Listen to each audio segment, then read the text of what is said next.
Berjumpa lagi dengan Albara. Kita lanjutkan cerita kelahiran kembali Dewa Abadi Tanpa Nama. Jangan lupa share, like, komen dan subscribe. Kelahiran kembali Dewa Abadi Tanpa Nama bab 981 sekarang. Kakak laki-laki Ava, Arios, sudah lama memberitahu Dion bahwa adik perempuannya memiliki konstitusi tingkat surga. Setelah menerima pil kebangkitan konstitusi dari Clara, Ava melakukan lompatan besar ke depan. Konstitusi cermin peraknya meningkatkan efektivitas pertarungannya ke tingkat yang tak terhitung dan dia juga telah mendapatkan hak untuk dinobatkan sebagai Jenderal Iblis sekaligus menjadi karakter level Ratu. Kaet Lempakal tidak ketinggalan sama sekali. Dia memiliki benih keyakinan Asura dan mulai semakin terbiasa dengan warisannya, semakin menguasainya setiap hari. Dia tidak hanya mendapatkan hak untuk disebut Jenderal Iblis, mendapatkan pengakuan dari yang lain, dia juga mendapatkan gelar Kaisar. Thor berbicara sendiri. Meskipun dia tidak bisa lagi menggunakan benih keyakinannya karena takut ditemukan oleh klan Dewa Kaisar Ragnar, yang mengejutkan, hal itu tidak menyurutkan bakatnya sama sekali. Bahkan, menempa jalannya sendiri dengan kemauan kilat telah membuatnya semakin kuat. Dia juga telah menjadi seorang kaisar. Delia juga memutuskan untuk datang. Meskipun dia tidak menyukai gagasan meninggalkan Ellie, Madeline juga seseorang yang dia anggap sebagai kakak perempuannya sendiri. Bagaimana dia bisa meninggalkannya pada saat dia membutuhkan? Selain itu, Ellie harus tetap berada di dalam menara agar dia tidak diculik oleh perkumpulan tersembunyi anak surga. Delia masih seorang duke karena dia tidak pernah mengikuti ujian raja, dan karena itu, belum memenuhi persyaratan Dion untuk menjadi Jenderal Iblis. Tapi siapa yang berani meremehkannya? Dia adalah seorang wanita muda yang memiliki 3 konstitusi tingkat dewa teratas. Kekuatannya tidak perlu dipertanyakan lagi karena dia juga sudah lama menjadi orang suci. Dengan karakter pada level ini, salah satu dari mereka dapat menandingi murid dalam peringkat ke-7 atau ke-6 dari Fury Lotus atau Flamme Rebirth Sect. Mereka bahkan tidak menunggu beberapa saat sebelum terpecah menjadi 2 pasukan dan menyapu menara api biru dan menara api hitam. Setelah itu, semua orang berasumsi pertempuran berikutnya akan terjadi di Rainbow Flamme Tower, titik tersedak menara epistemik. Semua orang tahu bahwa mustahil berpikir untuk menyerang menara epistemik tanpa api pelangi atau menara api ungu. Ini karena jika terjadi kegagalan, diperlukan jalan mundur.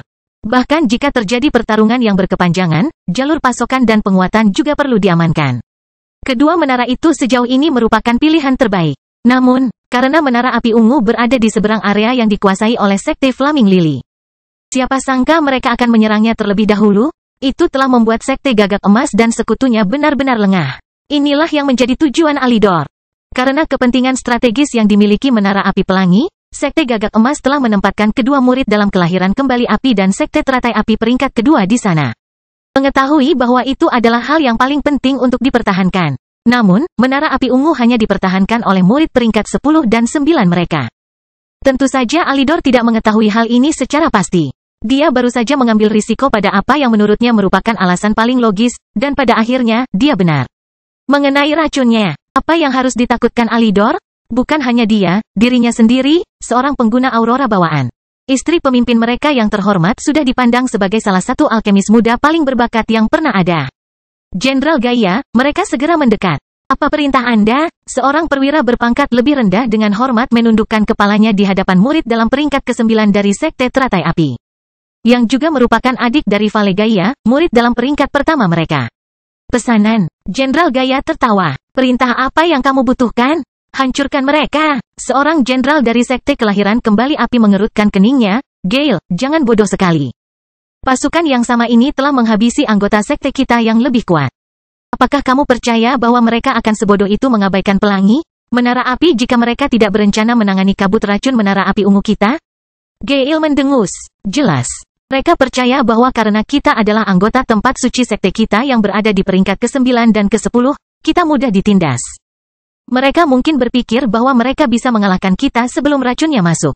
Mereka bodoh. Jangan terlalu memikirkan hal-hal, saudara Rubrum. Rubrum berhenti. Apa yang dikatakan Gale masuk akal, mereka mungkin berasumsi bahwa hal itu mudah untuk dihadapi. Namun, berapa banyak murid batin di berbagai sekte mereka? Berapa banyak orang jenius yang telah mereka injak untuk mencapai posisi mereka? Ini masih kuadran peringkat ke-4, meskipun mereka berada di peringkat ke-9 dan ke-10. Tidak banyak orang jenius yang berada di peringkat di bawah kuadran ke-10 yang dapat bersaing dengan mereka. Meski begitu, kita harus berhati-hati. Paling tidak, kita perlu menemukan cara untuk memperlambat pertempuran dan memaksa mereka untuk menariknya keluar. Keluar dengan niat untuk menghancurkan mereka akan merugikan kita. Rubrum akhirnya mencapai kompromi. Mereka tidak bisa hanya duduk diam dan tidak melakukan apapun. Bagus. Gale mengangguk, semangat juangnya membara. Kau dan juniormu mengambil arah timur, aku dan juniorku akan mengambil arah barat. Kita akan mengambil pendekatan agresif dan menerobos sayap kiri mereka dan berputar ke belakang. Kamu akan mengambil pendekatan lembut dan memperlambat gerak maju mereka. Pada saat itu mereka sadar, itu akan terlambat dan kita akan mengepung mereka. Dua junior peringkat 10 mengangguk, dan rencana mereka mulai dijalankan. Saat ini, pasukan Flaming Lily telah maju ke batas luar wilayah Menara Api Ungu. Madeline berdiri di langit dengan Alidor dan Delia di sisinya, memandang ke bawah ke kabut ungu yang terbentang di depan mereka. Ini masih beberapa jam sebelum Egan Goldin mendapat kabar tentang serangan mereka, jadi pertempuran belum dimulai. Sementara Madeline mengenakan jubah penyihir beludru merah, Delia mengenakan gaun serba hitam, memancarkan udara dingin. Aura Alidor ditarik ke ekstrim, tampak seperti seorang sarjana. Meskipun dia tampak tabah dan peduli pada dunia, dia sebenarnya menggeliat di dalam hati karena adik perempuannya, Kayara, bersikeras untuk ikut serta bersama mereka. Dia kuat dalam dirinya sendiri, tetapi Alidor terlalu protektif dan tidak pernah membiarkannya menghadapi cobaan apapun. Jika bukan karena dia terus-menerus mengganggu, dia juga tidak akan diizinkan untuk berpartisipasi kali ini, tapi Alidor tidak punya pilihan selain menyerah. Madeline tersenyum, melihat Alidor dengan mudah. Tidak perlu khawatir, Jenderal Iblis tidak akan pernah membiarkan apapun terjadi padanya. Biarkan Kayara kecil tumbuh sedikit. Alidor mengangguk kaku sebelum memeriksa untuk memastikan semuanya sudah siap. Racun yang mereka hadapi telah dirancang agar cukup kuat untuk sebuah gerbang suci. Biasanya, pil jenis detoksifikasi sangat langka, itulah sebabnya menara racun di sudut Sapientia sangat populer. Orang hanya dapat membayangkan tingkat kerumitan yang dicapai oleh sebuah pil yang memecahkan toksin dari banyak racun berbeda. Untungnya, formula pil yang hilang itu dapat ditemukan di dalam Dao of Arai Alchemy. Namun, jika mereka berhadapan dengan racun yang dapat mempengaruhi benda langit, mustahil untuk mengatasinya dengan mudah. Kita punya waktu tepat 6 jam. Jika kita tidak bisa menaklukkan menara api ungu dalam waktu 5 jam, kita gunakan formasi mundur dan rencana A. Alidor berkomunikasi dengan berbagai wakil komandan melalui pusat komunikasi susunan Dion. Sayangnya, karena sebagian besar pasukan terdiri dari murid-murid sekte Flaming Lily dan berbagai teman serta suami mereka. Serta warga alam semesta Flaming Lily yang tidak cukup baik untuk masuk ke dalam sekte tersebut, mustahil bagi Alidor untuk melakukannya. Menerapkan formasi Dion yang lebih kompleks. Mereka tidak punya pilihan selain membuatnya tetap sederhana. Sekarang, Alidor berbicara dengan lembut. Kelahiran kembali Dewa Abadi tanpa nama bab 982 tidak masuk akal. Ledakan, wakil komandan Jenderal Iblis meraung ke langit, memasukkan keinginan musik mereka ke dalam gerbang. Tanah tampak bergetar karena kekuatan mereka, terombang-ambing sesuai keinginan mereka. Bahkan kabut ungu racun sedikit berkurang karena ketakutan. Pada saat itu, pasukan sekte Flaming Lily dipenuhi dengan keinginan bertarung yang tak ada habisnya saat mereka semua menyerang ke depan. Pasukan Flaming Lily dibagi menjadi sekitar 3.000 bagian yang sama, masing-masing dipimpin oleh Jenderal Iblis yang terpisah. Pada awalnya, hal ini menimbulkan ketidakpuasan. Lagi pula, sekte Flaming Lily mereka adalah sekte peringkat kedua dari kuadran peringkat keempat. Bagaimana mereka bisa membiarkan pembantu saja yang memerintah mereka? Apalagi mengingat mereka adalah bawahan jenius lainnya. Namun, mereka hanya bisa menelan amarahnya. Madeline diberi kendali penuh atas operasi ini, jadi dia berhak mengambil semua keputusan. Meski begitu, ketidakpuasan ini tidak berlangsung lama. Melihat komunikasi yang lancar, taktik inovatif, dan kemudahan semuanya membuat mereka bingung. Bagaimana mungkin mereka tidak yakin setelah menaklukkan 2 menara hanya dalam 3 hari? Saat ini, 2/3 tentara masih berada di wilayah sekte Flaming Lily, bersiap untuk melancarkan serangan terhadap menara api pelangi kapan saja. Ini menyisakan 1.000 Jenderal Iblis dan bawahannya untuk serangan ini. Dengan sekitar 10.000 pemuda jenius di setiap kelompok, mereka memiliki 10 juta untuk serangan ini. Terlepas dari jumlah ini, harus diingat bahwa mereka berhadapan dengan kekuatan gabungan bukan hanya satu. Tapi 3 sekte Kaisar Dewa dan faktanya jumlah jenius sekte Gagak Emas jauh melebihi 2 sekte lainnya, dan sedikit lebih dari sekte Flaming Lily. Mengingat pasukan yang menjaga 2 menara yang telah mereka taklukkan kembali telah lama mundur, tidak akan lama sebelum mereka semua berkumpul kembali untuk total lebih dari 100 juta musuh. Inilah mengapa melancarkan serangan secepat ini diperlukan. Pasukan Flaming Lily telah menggunakan sejumlah besar sumber daya untuk meletakkan formasi teleportasi untuk sampai ke sini secepat mungkin. Pasukan gabungan dari Flame Rebirth dan Fury Lotus Sect membeku ketika mereka melihat momentum pasukan Flaming Lily. Pada saat mereka menyadari bahwa mereka telah diintimidasi hingga tidak bertindak, sekte Flaming Lily sudah menyerang mereka. Gale berdiri di langit dengan ekspresi jelek di wajahnya. Raungan wakil komandan bahkan telah mengintimidasi dirinya. Tapi, yang membuatnya kesal adalah ketika dia melihat budidaya mereka hanyalah orang suci yang lebih rendah. Dia dipenuhi dengan rasa rendah diri dan ketidakdamaian. Menyerang, dia meraung ke langit, berharap bisa mengeluarkan pasukannya dari sana. Tapi, itu sudah terlambat. Kedua pasukan itu bentrok, dan pasukan lawan segera menjadi kacau balau. Sekte Flaming Lily memotong dengan ketelitian yang terlatih, tidak pernah kehilangan kesadaran akan posisi mereka karena pengingat terus-menerus dari perwira tingkat tinggi mereka. Sudut-sudut pasukan tetap kokoh, tidak membiarkan salah satu pasukan menyerang ke depan dan menghancurkan sayapnya. Bibir Alidor terus bergerak, mengeluarkan serangkaian perintah. Ma'alishira, mundur dan luncurkan serangan jarak jauh di sayap kanan mereka. Gaelia, bersiaplah dengan formasi kabutmu dan tunggu perintahku. Delia akan siap membantumu kapan saja. Kaeda, kamu bergerak terlalu jauh ke depan. Aku ingin kamu mundur lebih jauh untuk memulihkan garis depan. Aku akan keluar dalam 10 menit. Gale dan Rubrum merasa sangat kewalahan. Mereka belum pernah melihat tentara bekerja sedemikian rupa seperti mesin yang diminyaki dengan baik, hal ini terlalu membingungkan. Bagian terburuknya adalah pasukan mereka terputus, seolah Alidor perlahan menggigit sepotong demi sepotong sebelum menelan mereka utuh. Korban mereka melonjak tinggi sementara musuh-musuh mereka hanya kehilangan jumlah yang sedikit.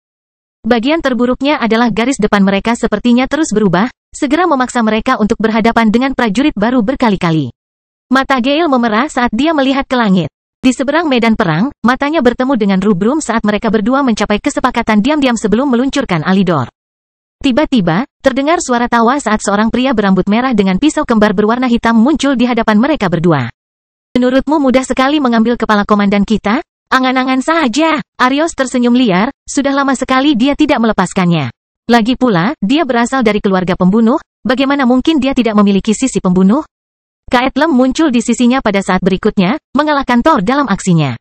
Tubuhnya yang bertelanjang dada beriak seiring dengan kulitnya yang merah, memancarkan aura pembunuhan yang menyebabkan Gale dan Rubrum mengerutkan kening dengan serius. Tidak peduli seberapa sombongnya para jenderal iblis, mereka tidak akan begitu sombong untuk percaya bahwa mereka dapat dengan mudah mengalahkan 10 murid sekte dari kuadran peringkat keempat. Mereka harus menanggapi hal ini dengan serius. Kaetlem mengepalkan tinjunya, meledakkan dirinya ke arah Rubrum dengan momentum yang mematikan. Arios tidak ketinggalan, mengacungkan kedua bilahnya dan meninggalkan jejak angin kencang di belakangnya saat dia menyerang ke arah Gale. Pasukan sekte Fury Lotus dan Flame Rebirth di bawah tidak dapat mempercayai apa yang mereka lihat. Tepat sebelum pertarungan antara keempat pria itu meletus, mereka semua percaya hanya ada satu kemungkinan hasil kemenangan Gale dan Rubrum. Ini bukanlah keyakinan buta, melainkan logika murni. Mereka berdua adalah murid dalam sekte tingkat bangsawan peringkat ke-9, nama mereka sudah lama dikenal di lantai suci dan mereka memiliki rasa hormat yang menyertainya. Belum lagi kekuatan pertarungannya. Adapun Kaetlem dan Arios, mereka relatif tidak diketahui. Siapa yang mengira mereka memiliki kekuatan tempur sebesar itu? Itu tidak masuk akal. Bagian terburuknya adalah keunggulan mereka sebagai pembela menara tidak memberikan efek apapun. Bahkan, mereka lebih cepat lelah dibandingkan lawannya. Sudah pasti hari ini, menang atau kalah, semua orang akan mengetahui nama Jenderal Iblis Dion. Kelahiran kembali Dewa Abadi tanpa nama bab 983 Dewi Suci. Arios berputar dengan gesit di udara, meluncur melewati serangan tombak Gale dengan ketenangan yang mencekam. Kedua pisau hitamnya menari-nari, menangkis pukulan pemanggal kepala sambil melancarkan serangan menusuk. Gale seharusnya memiliki keunggulan tertinggi, sebagai pengguna tombak, mengingat keunggulan jangkauannya, dia seharusnya bermain-main dengan Arios. Namun, Arios terlalu terampil. Dengan pengalaman pertarungannya, bagaimana mungkin dia tidak terbiasa bertarung dengan jarak jauh? Thor memperhatikan dari bawah, niat bertarung muncul di matanya. Dia adalah seorang fanatik tombak, bagaimana mungkin dia tidak ingin melawan pengguna tombak lainnya? Sayangnya, ini bukan pasangan. Dia tidak punya pilihan selain fokus memimpin kemajuannya. Saat Arios dan Kaetlem bertarung, mereka kehilangan 2 jenderal, jadi Thor harus mengambil alih tugas tersebut. Kembali ke lembah Genius, Dion telah berpisah dari Firfer. Bukan karena dia sangat ingin menyingkirkannya, tapi jika Firfer yang biasanya tabah dan antisosial tiba-tiba mulai mengikuti seseorang dengan penuh semangat, itu akan menimbulkan pertanyaan yang mengganggu. Ditambah lagi, meskipun Firfer berbakat, dia bukanlah talenta terbaik, terlihat dari fakta bahwa jiwa masih dalam tahap blossom. Lembah dalam jelas merupakan batasnya untuk saat ini, jadi yang terbaik adalah dia tetap di sana. Dion menghabiskan beberapa hari berlama-lama di sekitar lembah bagian dalam, menjanjikan beberapa patung untuk mengambil kesempatan bersamanya sambil juga memastikan cukup banyak orang yang melihat wajahnya. Semakin banyak orang yang datang sekarang, sebaiknya aku menggunakan identitasku sebagai suami Ri untuk menjelajah lebih dalam. Saya tidak bisa mengungkapkan terlalu banyak bakat sebagai Dion Jafari. Karena dia sudah muncul sebagai Dion Jafari, dia tidak perlu melanjutkan fasadnya. Ini adalah bagian dari alasan dia bertepuk tangan dan tertawa sebelum mendekati Firfer. Dengan begitu, akan ada banyak orang yang dapat memastikan bahwa dia telah masuk, dan sangat mendalami hal itu. Ini akan memudahkan untuk menarik perhatian para bos pasar jiwa. Hanya perlu beberapa saat sebelum Dion beralih kembali ke jubah biru muda dan topeng perak emasnya. Dia sekali lagi membalut sepedanya yang lebar dan terlempar ke tengah, sangat ingin bertemu kupu-kupu. Sejujurnya, hal paling cerdas untuk dilakukan adalah terus berperan sebagai Dion Jafari. Meskipun hal itu akan mengekspos bakatnya ke kuadran ke-98, dan itu mungkin merugikan dirinya sendiri dalam hal kekuatan musuh yang mereka kirimkan. Hal itu juga akan membantu menjadikannya lebih diinginkan di pasar jiwa. Selain itu, tidak terlalu aneh jika dia beresonansi dengan patung dari Sekte Rusa Surgawi. Namun, pertemuan Dion dengan Kaisar Klan Raksasa menghancurkan semua itu. Dion tidak sepenuhnya mengerti alasannya, tetapi dia dapat dengan jelas merasakan bahwa garis keturunannya menekan garis keturunan mereka. Perasaan ini adalah sesuatu yang tidak bisa dia tekan, terutama ketika emosinya tidak terkendali. Karena itu, tidak peduli penyamaran apapun yang dia gunakan, siapapun dari klan Kaisar Raksasa akan segera mengetahui siapa dia. Hal ini membuat Dion tidak punya pilihan selain mengambil risiko. Pasti ada kemungkinan bahwa seseorang akan menghubungkannya dengan kuadran Rusa Surgawi karena hal ini.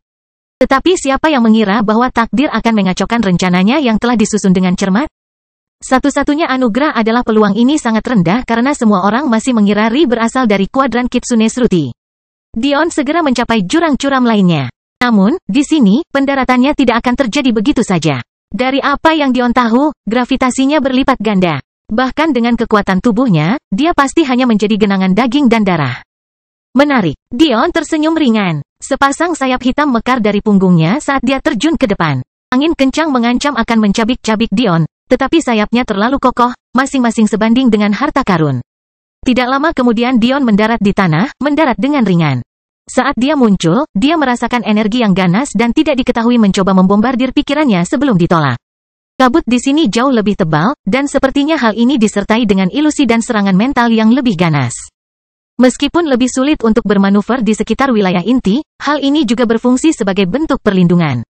Karena Anda tidak dapat melihat lebih dari 10 meter ke depan, hal itu juga terjadi pada orang lain. Oleh karena itu, akan lebih sulit bagi orang lain untuk mengganggu resonansi Anda. Karena jarak pandang sangat rendah, Dion hanya bisa maju perlahan, berjalan perlahan. Patung jauh lebih jarang di sini. Setelah beberapa jam berjalan, Dion masih belum bertemu satu orang pun, dia juga belum melihat satu patung pun. Lembah inti lebih tentang keberuntungan karma. Ruangannya sangat luas, tapi orang jenius yang berhak berada di sini sangat sedikit. Raja Naga menjelaskan. Perlu juga dicatat bahwa persyaratan untuk ditempatkan di wilayah inti cukup istimewa dan kadang-kadang bahkan lebih sulit daripada persyaratan untuk ditempatkan di wilayah dalam atau luar dari lembah jenius tingkat celestial. Dion mengangguk mengakui sebelum kakinya membeku sejenak. Dia telah berjalan begitu lama tanpa melihat satu jiwa pun, namun sekarang, hanya 10 meter di depannya, pemandangan punggung seorang wanita anggun yang memikat telah menyerbu pandangannya. Wanita itu berdiri di depan patung Dewi yang tak tersentuh. Pada awalnya, Dion mengira itu mungkin master, tetapi dia segera kecewa karena fitur mereka terlalu berbeda. Namun, Dion tahu bahwa patung ini pasti milik seorang penanam jiwa. Tampaknya merasakan kehadiran Dion, punggung wanita yang memikat itu sedikit bergoyang sebelum wajah cantik berbentuk oval mulai terlihat. Matanya berwarna emas yang dalam dan pekat, hanya dibuat lebih tebal oleh rambutnya yang hitam legam. Ciri-cirinya halus dan halus, melengkung lembut mengikuti bentuk wajahnya. Sedikit ekspresi terkejut melintas di matanya sebelum dia segera menyembunyikannya, malah tersenyum ketika dia melihat Dion dan memunggungi dia. Apakah kamu mengenali wanita ini? Dia tiba-tiba bertanya. Dion terkejut dengan pertanyaan itu. Mengingat kelangkaan patung di lembah inti, secara logika, seseorang harusnya bersikap tenang ketika calon pesaing menyerbu patung yang ditemukan terlebih dahulu. Dion bahkan tidak akan menyalahkan kecantikan misterius ini karena menyerang lebih dulu dan kemudian menanyakan pertanyaan tentang identitasnya. Pada akhirnya, dia memutuskan untuk ikut bermain, penasaran dengan apa yang diinginkannya. Saya tidak, namanya telah hilang seiring berjalannya waktu, tapi dia pasti salah satu dari 108 putri suci. Putri suci? Dion bertanya dengan sedikit kebingungan. Aku terkejut kamu tidak tahu. Si cantik misterius berbicara dengan nada sedikit menggoda. Istrimu memakai pelindung yang terbuat dari bahan busur suci. Itu adalah kapal legendaris, sedemikian rupa sehingga hanya pecahan furnitur yang pernah disimpan di dalamnya bisa dijual dengan harga yang sangat mahal saat ini. Di antara mereka yang menaiki busur suci, tidak ada seorang pun yang tidak menyebabkan peristiwa yang menghancurkan dunia. 108 putri, 12 ratu, 3 permaisuri, dan dewi suci. Legenda mengatakan bahwa ibu kulit putih pertama, nenek moyang binatang penjaga sekte rusa surgawi, sebenarnya adalah salah satu permaisuri busur suci. Bayangkan, wanita sekuat itu hanya satu dari 3, dan sebenarnya ada wanita yang lebih kuat darinya. Dion berkedip. Ketika kecantikan misterius ini menyebut Ri, dia sedikit waspada. Tapi, kemudian dia teringat bahwa semua orang tahu dia adalah suami Ri. Itu bukan rahasia. Lagi pula, videonya yang mempermalukan Aki telah menyebar ke seluruh dunia persilatan. Namun, yang benar-benar membuat penasaran adalah mengapa wanita ini menceritakan semua ini padanya. Jika ada, memberitahunya betapa pentingnya sosok dalam patung itu, akan membuatnya semakin menginginkannya. Sayangnya, si cantik menghela nafas. Tidak ada seorang pun yang memahami kualifikasi yang diperlukan untuk bisa diterima olehnya. Dia jelas sekali adalah seorang penanam jiwa, tapi kita sudah lama tidak dapat menghitung berapa banyak orang jenius yang mengembangkan jiwa yang telah datang, namun belum mendapatkan penerimaannya. Sejauh ini, dialah yang paling lama bertahan. Patung di sini. Beberapa orang berpikir bahwa pecahan jiwa telah lama hilang. Bagaimanapun, bahkan menara pun tidak dapat melestarikan jiwa tanpa batas. Pasti ada batasannya. Dion tersenyum. Itukah alasan kamu begitu percaya diri untuk memberitahuku? Kelahiran kembali Dewa Abadi tanpa nama bab 984 kematian. Yah, si cantik misterius merenung sejenak. Meskipun persyaratan dari putri suci ini tidak diketahui, cukup dapat dipastikan bahwa dia tidak akan menyerahkan warisannya kepada laki-laki. Semua orang tahu bahwa busur suci adalah wadah khusus wanita, itu akan menjadi terlalu abnormal bagi salah satu dari mereka. Mereka sendiri untuk menyerahkan warisan kepada seorang pria. Meskipun begitu, ada cerita yang membuat kecil kemungkinan dia mungkin. Oh, rupanya, Dewi Suci menghabiskan sebagian besar hidupnya sendirian, hanya mengejar jalur kultivasinya. Namun, di kemudian hari, dia bertemu dengan seorang pria yang tidak bisa dia abaikan lagi. Dia adalah murid pertama pencipta Aurora, mata pikiran. Si cantik menghela nafas. Tidak heran wanita suci seperti itu jatuh cinta padanya, pria itu adalah pencetus dao alkimia Arai yang telah lama hilang. Konsep dan pemikirannya adalah satu-satunya alasan dunia persilatan ada saat ini. Jika bukan karena prestasinya, kita manusia sudah lama kehilangan kemampuan untuk membalas. Pikirkanlah, kita hanya memiliki sebagian kecil dari ajarannya, namun masih banyak yang sampai pada titik di mana kita masih mempelajarinya hingga saat ini. Dion belum pernah terkejut sesering ini dalam waktu sesingkat ini. Dalam hal senioritas, dia bahkan tidak bisa mengetahui hubungannya dengan murid pertama guru besarnya, tapi dia tahu hubungan itu ada. Lalu ada fakta bahwa Dao of Arai Alchemy sebenarnya ada di tangannya, kebetulan macam apa itu? Si cantik misterius tiba-tiba terkikik. Saya kira jika suatu hari Anda menjadi sehebat pria itu, Anda bisa mendapatkan pengakuan dari putri suci ini. Gumam Dion linglung sambil menatap patung besar itu. Apakah kamu yakin kamu bisa? Si cantik bertanya. Tidak ada apapun di dunia ini yang tidak dapat saya lakukan. Dion menjawab tanpa berpikir. Jelas sekali bahwa pikirannya tidak benar-benar terfokus pada pertanyaan atau keindahan. Meskipun hal ini mengejutkan wanita itu, ini juga memberitahunya bahwa ini adalah pemikiran Dion yang sebenarnya. Baiklah, semoga beruntung. Si cantik tersenyum untuk terakhir kalinya sebelum mulai berjalan pergi. Siapa namamu tadi? Tiba-tiba Dion bertanya. Sebuah tawa datang dari jauh. Aritzia Sapientia. Dion duduk bersila di depan patung itu, memandangi ukiran wajahnya yang indah. Bukankah sebaiknya kamu setidaknya bicara padaku, Nona? Dion berkata setelah lebih dari setengah jam berlalu. Dia tidak pernah secara terang-terangan diabaikan oleh sebuah patung. Bahkan di dalam lembah bagian dalam, selama dia berhenti di depan patung, dengan bakatnya, dia pasti akan mendapat respon. Terlebih lagi untuk patung berbasis budidaya jiwa. Namun, dia tetap disambut dengan keheningan. Mungkinkah jiwanya benar-benar telah hilang? Saya tidak memiliki kemampuan untuk memeriksanya. Tanpa jiwanya, indra Dion menjadi terlalu tumpul. Itu bahkan belum menyebutkan berbagai perlindungan yang diterima oleh sisa jiwa di sini. Tapi, semua itu tidak penting. Dion berani mengatakan bahwa tidak ada satu orang pun yang memiliki bakat jiwa sebanyak dia, jika putri ini tidak memilihnya. Lalu siapa yang bisa dia pilih? Apakah dia begitu ngotot memilih seorang wanita? Mungkin saja warisannya adalah warisan yang hanya bisa dipraktikkan oleh wanita, tetapi meskipun demikian, Dion tetap menginginkannya agar dia bisa memberikannya kepada istrinya. Semakin banyak perlindungan yang mereka miliki, semakin baik. Setidaknya dengan begitu dia bisa mengurangi kekhawatirannya terhadap mereka. Namun wilayah inti ini juga cukup membuat penasaran. Sebenarnya, jika Aritsia benar, bahkan salah satu putri busur suci pun seharusnya bernilai lebih dari sekedar lantai suci. Jika Dion menganggap tuannya lebih berharga, bagaimana mungkin adik perempuan dari nenek moyang majikannya tidak? Dion menghela nafas, bangkit dan membersihkan debu. Dia tidak bisa tinggal di sini selamanya menunggu sesuatu yang tidak akan terjadi. Saat dia hendak pergi, dia tiba-tiba mendapat ide jahat. Jika kamu tidak keluar setelah ini, kamu mungkin lebih toleran dari yang seharusnya, atau jiwamu benar-benar telah hilang setelah sekian lama. Dion menyeringai saat dia berjalan menuju patung itu sambil menggosok tangannya. Dengan satu lompatan, dua sayap hitam muncul di punggungnya. Saat berikutnya, dia sedang melayang di atas patung yang menjulang tinggi. Sayangnya, tidak ada jurang yang dalam untuk dilihat karena pakaian putri suci yang konservatif. Namun, itu tidak menghentikan Dion untuk mengulurkan tangan yang dilapisi api aurora. Saat tangan Dion semakin mendekat, dia hampir merasa seperti melihat patung itu bergetar. Tapi itu menghilang seketika, jadi Dion mengira dia telah merasakan sesuatu yang tidak ada. Baiklah, putri suci, jangan bilang aku tidak memperingatkanmu.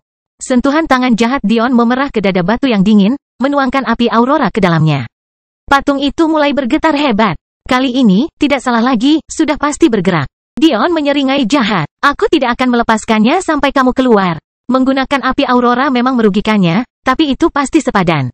Hanya dengan mereka Dion dapat membuat sisa roh itu terasa seolah-olah sedang disentuh. Dasar bajingan. Suara menggemaskan yang terdengar lebih seperti berasal dari seorang remaja daripada suara putri suci yang perkasa terdengar saat roh muncul dengan pipi yang memerah. Putri suci seumur hidupnya belum pernah diperlakukan seperti ini. Setiap orang yang mengunjungi patungnya dipenuhi dengan rasa hormat yang setinggi-tingginya. Bahkan ketika dia mengabaikan mereka semua, tidak ada satupun dari mereka yang berani mengatakan kata-kata yang tidak hormat. Sudah jutaan tahun berlalu, namun dia belum pernah mendengar orang mengatakan hal negatif tentang dirinya. Bagaimana bisa berubah dari itu, hingga dia diraba-raba oleh seseorang yang dia anggap tidak lebih dari seorang anak kecil? Berhentilah mengamuk, Dion memutar matanya. Bukannya aku menikmatinya. Roh itu mengertakkan gigi karena marah. Meski benar dia hanya menyentuh batu, dengan identitas sucinya, dia sebenarnya berani mengatakan bahwa dia tidak menikmatinya. Pergi, atau aku akan. Kamu akan melakukan apa? Telinga Dion meninggi. Sama seperti roh dilindungi dari para jenius juga dilindungi dari roh. Apa yang bisa dia lakukan padanya? Putri suci yang menggemaskan itu tergagap, tidak tahu harus berbuat apa. Kamu hanya perlu memberiku warisanmu, dan aku akan berhenti mengganggumu. Tidak, mengapa tidak? Karena kamu tidak layak, benarkah? Seorang putri dari Holy Ark yang sudah lama hancur masih berani bersikap sombong? Apakah kamu berani mengatakan bahwa bakat jiwamu lebih baik dariku? Putri suci ingin segera menjawab dengan ya, tetapi sebenarnya dia tidak pernah repot-repot memeriksa bakat jiwa Dion. Bahkan dia tidak repot-repot memeriksa siapapun yang datang ke patungnya. Perannya di sini jauh lebih rumit dari itu. Namun, karena penasaran dengan kepercayaan diri Dion, dia memutuskan untuk melihatnya dengan santai. Ini, putri suci tertegun, sebelum wajahnya mulai marah. Teknik jahat apa yang kamu gunakan untuk meningkatkan bakat jiwamu? Berapa banyak nyawa yang kamu korbankan?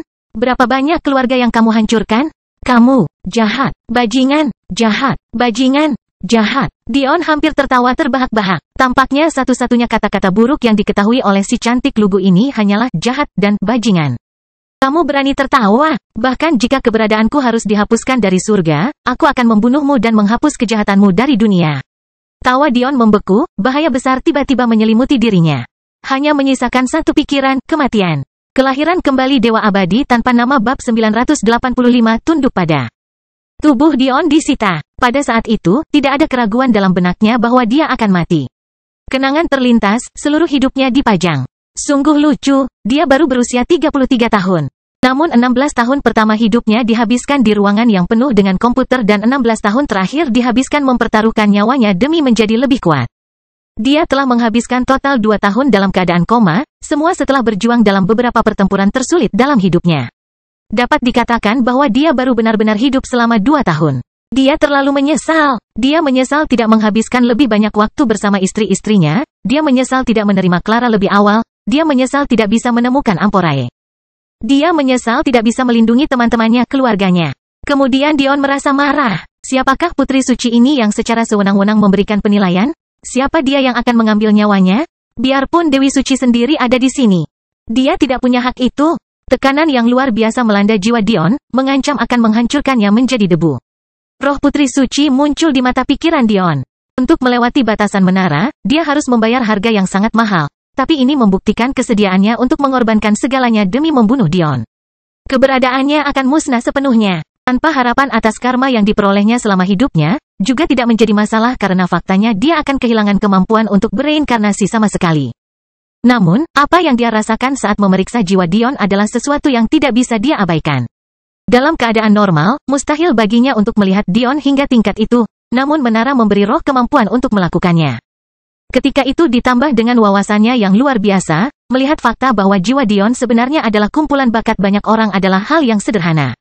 Dengan pengalaman mendalam seorang putri suci, bagaimana mungkin dia tidak mengetahui betapa jahatnya teknik yang mampu melakukan hal seperti itu?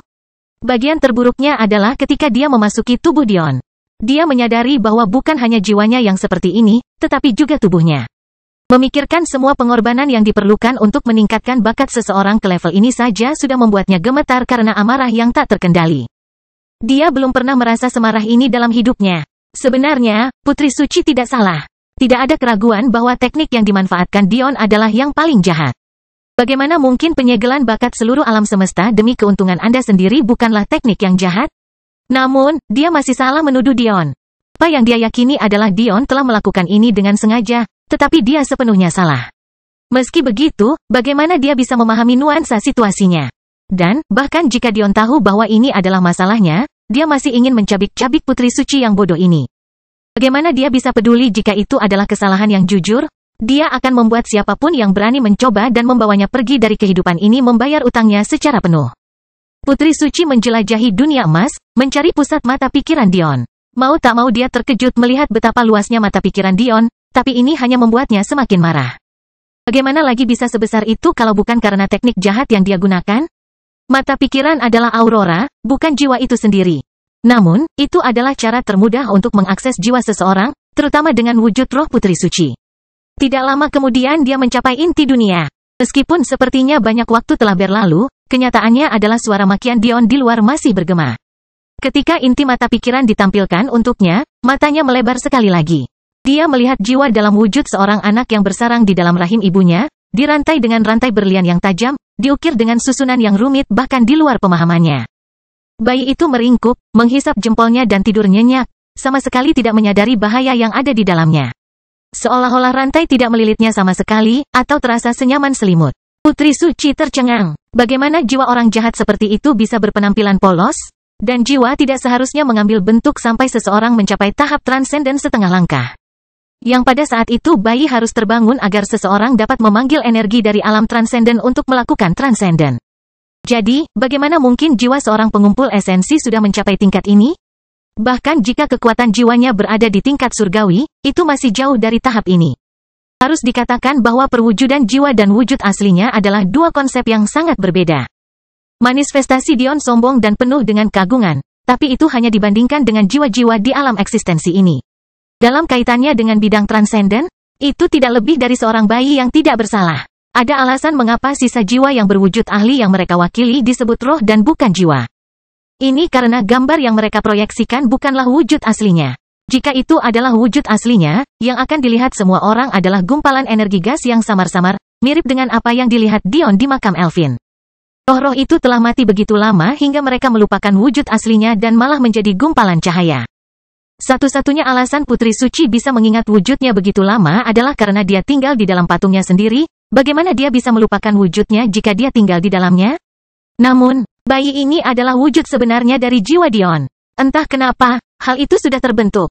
Dan, bagian yang paling menghancurkan, dan bagian yang paling membingungkan putri suci, adalah dia tidak merasakan aura jiwa lain di sini. Alasan dia begitu yakin bahwa Dion menggunakan teknik jahat adalah karena bakat jiwanya terbagi menjadi beberapa aspek. Dia belum pernah mendengar ada seseorang yang memiliki begitu banyak roh senjata, lalu di atasnya ada dua roh api, satu roh petir surgawi, satu roh berdaulat, dan satu roh mata. Mereka mengikuti terlalu banyak jalur yang berbeda dan tidak mungkin datang dari satu orang. Itu tidak masuk akal. Jika jiwa yang baru lahir ini merupakan akumulasi dari berbagai bakat jiwa tersebut, meski masih mengejutkan, setidaknya ada penjelasannya. Namun, aura jiwa ini terlalu kental, terlalu murni, untuk berasal dari lebih dari satu orang. Dia harus memiliki metode untuk membersihkan aura orang lain sebelum menggabungkan bakat mereka ke dalam dirinya. Jika tidak, maka kepribadiannya pasti sudah dikuasai oleh pikiran dan pendapat semua jiwa malang yang dia serap selama ini. Dia harus mati. Tangan halus Putri Suci terulur ke depan, memadatkan energi jiwa yang pernah dia pegang di kehidupan sebelumnya. Bahkan sebagai sisa jiwa, kekuatannya tidak bisa diremehkan. Tuan Dion mampu memblokir ledakan dari harta surgawi semu dan menyelamatkan nyawa Dion sebagai sisa jiwa, apalagi sisa jiwa Putri Suci yang telah mendapat perlindungan menara. Di dunia luar, tubuh Dion mulai bergetar hebat. Itu bukan karena rasa sakit atau cedera, melainkan kemarahan yang tak terkendali. Momentum dan suasana seorang ahli menyelimuti dirinya, meliputi keseluruhan lembah. Para jenius membeku di tempatnya. Udara seperti ini, penindasan semacam ini, adalah sesuatu yang hanya mereka rasakan ketika mereka berurusan dengan keluarga dan tetua sekte mereka. Tidak, itu lebih buruk dari itu. Itu lebih arogan, lebih ganas.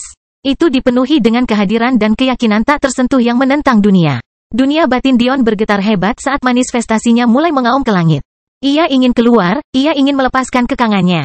Ia tidak peduli bahwa jiwanya masih tersegel, ia tidak peduli bahwa ini belum waktunya tempat suci diresmikan. Bukan dunia yang mengetahui bahwa ia ada, bahwa ia marah, bahwa tidak ada satu orang pun yang mau tunduk padanya. Kelahiran kembali Dewa Abadi tanpa nama bab 986 bodoh. Di jarak jauh, di sudut lembah inti yang tidak diketahui, anak mengangkat kepalanya ke langit dengan matanya yang memerah. Tubuhnya sangat gemetar, kecuali tidak seperti Dion, hal itu disebabkan oleh rasa takut yang tidak disengaja. Pikirannya menderu-deru karena marah, tetapi darahnya mengalir deras, masuk ke dalam tubuhnya dan menggali celah-celahnya untuk bersembunyi. Dia tidak ragu lagi siapa yang menyebabkan replika ini. Bukan hanya dia yang tahu, tapi semua anggota klan Kaisar Raksasa lainnya juga. Tinjunya mengepal. Aku pasti akan membunuhmu dan menghilangkan rasa malu ini, karena darahku ingin takut padamu. Aku ambil saja. Dari mereka yang merasakan apa yang sedang terjadi, Ri dan Clara mendongak sambil mengerutkan kening. Dengan hubungan jiwa mereka dengan Dion, bagaimana mungkin mereka tidak tahu bahwa ini adalah dia? Namun, pada saat yang sama, mereka bisa merasakan kemarahannya. Apa yang terjadi hingga Dion begitu marah? Di dalam mata pikiran Dion, serangan Putri Suci telah selesai menyerang. Bentuk rohnya sudah sangat redup dan dia sudah menghadapi serangan balik, namun dia sudah lama menguatkan tekadnya. Jangan salahkan aku, Putri Suci berbicara dengan dingin. Salahkan tindakan jahatmu di masa lalu. Kamu menuai apa yang kamu tabur. Kamu tidak pantas mendapatkan kehidupan selanjutnya. Saat Putri Suci hendak melancarkan serangannya, susunan yang cemerlang muncul, melindungi bayi emas itu. Putri Suci gemetar karena terkejut, dengan cepat menarik kembali serangannya. Tapi, sudah terlambat. Lengannya hancur berkeping-keping, sebagian tubuhnya menghilang dalam sekejap. Segelnya. Dia terbatuk keras saat rohnya memucat, kehilangan lebih dari 80% kekuatan dalam sekejap. Sungguhkah akhir yang mengerikan itu? Dia mencoba menggunakan serangan berbasis jiwa pada seseorang yang warisannya dilindungi oleh senjata dari 33 surga sebagai sisa jiwa belaka? Bukankah dia meminta kematian? Apakah ini benar-benar cara dia mati? Bagaimana orang jahat bisa mendapatkan keuntungan itu? Untuk memonopoli salah satu dari 33 senjata legendaris ketika masih muda yang baru berusia 33 tahun? Senjata-senjata ini bahkan menghancurkan dunia di alam transenden, apalagi di sini. Pergi dari sini. Tiba-tiba sebuah suara yang dipenuhi amarah membuat Putri Suci gemetar ketakutan. Karena dia telah melanggar peraturan menara, dia kehilangan perlindungannya dan jiwanya sudah menghilang. Jika pria jahat ini memutuskan untuk memenjarakan dan menyiksanya, dia tidak bisa melakukan apa-apa. Api aurora yang melonjak dari tangan Dion saat dia mengeluarkannya dari batu, menembus tubuhnya dan tiba di mata pikirannya. Api ganas membungkus tubuh Putri Suci yang setengah terkoyak, dengan paksa menyeretnya keluar di luar keinginannya. Mata Dion dibutakan oleh amarah, memerah sepenuhnya karena urat darah emas yang berdenyut. Dari dalam cincin spasialnya, dia mengeluarkan sesuatu yang tampak seperti susunan bola. Di dalam, ada roh aneh. Tampaknya ia menjerit kesakitan, terus-menerus terbentuk lalu runtuh seolah-olah ia kehilangan akal sehatnya. Susunan ini adalah sesuatu yang diciptakan Dion terakhir kali dia dibutakan oleh amarah. Di dalamnya terdapat matriark Nifeus, wanita yang bertanggung jawab menghancurkan tanah airnya. Dia tidak membiarkan jiwanya hilang, sebaliknya, dia terus-menerus disiksa karena perbuatannya selama 14 plus tahun terakhir. Penyiksaan selama 14 tahun mungkin sudah membuat pikiran manusia menjadi hancur saat ini. Tapi kita harus ingat bahwa matriark Nifeus telah hidup selama lebih dari 9.800 tahun. 14 tahun bukanlah hukuman yang terlalu singkat baginya. Ketika Putri Suci ditarik keluar dari mata pikiran Dion, ini adalah hal pertama yang dilihatnya. Pada titik ini, bagaimana mungkin dia tidak yakin sepenuhnya bahwa Dion adalah sejenis iblis yang bereinkarnasi? Dia jahat sampai-sampai ingin menyiksa senior malang ini entah sampai kapan. Jahat, bajingan, Putri Suci berteriak dan meronta, tapi itu tidak berarti apa-apa. Dalam satu gerakan cepat, dia dilemparkan bersama Matriarch Nifeus, teriakan mereka menjadi satu sebelum didorong kembali ke cincin spasial Dion.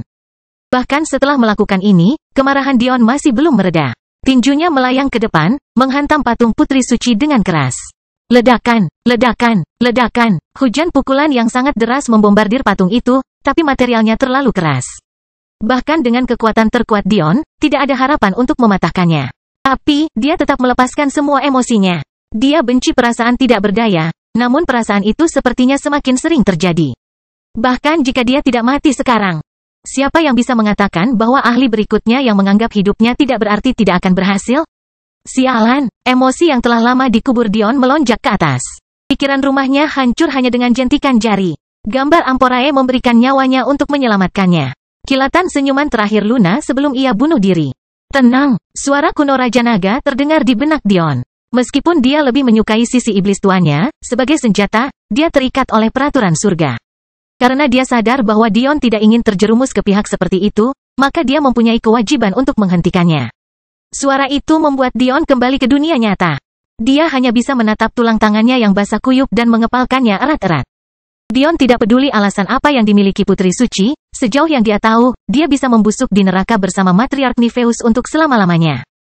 Di dunia persilatan, niat tidak pernah lebih penting daripada hasilnya. Jadi kewajiban apa yang harus Dion maafkan padanya? Jika dia terlalu lemah, dia akan mati. Lalu siapa yang harus memaafkan siapa? Dion. Dua suara terdengar di telinga Dion saat gambaran Clara dan Ri muncul di langit.